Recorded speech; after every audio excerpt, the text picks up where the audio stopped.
हजारो मुस्लिम समाज बांधवांनी गुरुवारी सकाळी 9 वाजता सज्जनपुरी येथील सज्जनपुरी स्थित ईदगाहवर ईद उल फितरची नमाज अदा करून ईद मोठ्या उत्साहात साजरी केली। यावेळी मस्तान चौक स्थित मशिदीचे पेश इमाम हाफिज सरफराज खान यांनी ईदच्या नमाजचे पठण केले।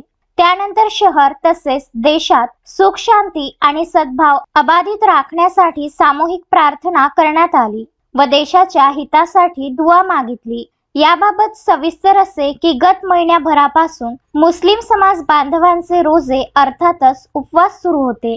बुधवारी चंद्र दिसल्यानंतर गुरुवारी ईद साजरी होणार असल्याचे निश्चित झाले होते। त्यामुळे शहरातील तमाम मुस्लिम समाज बांधवांमध्ये गुरुवारी सकाळपासूनच चैतन्याचे वातावरण होते।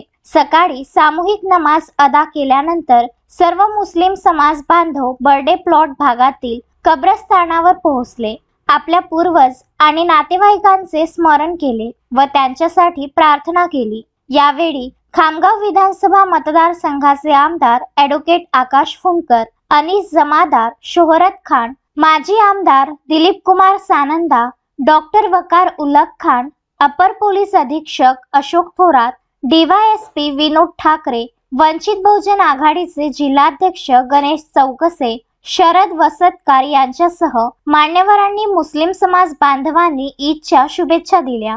मोहम्मद फारूक, विदर्भ न्यूज, खामगाव।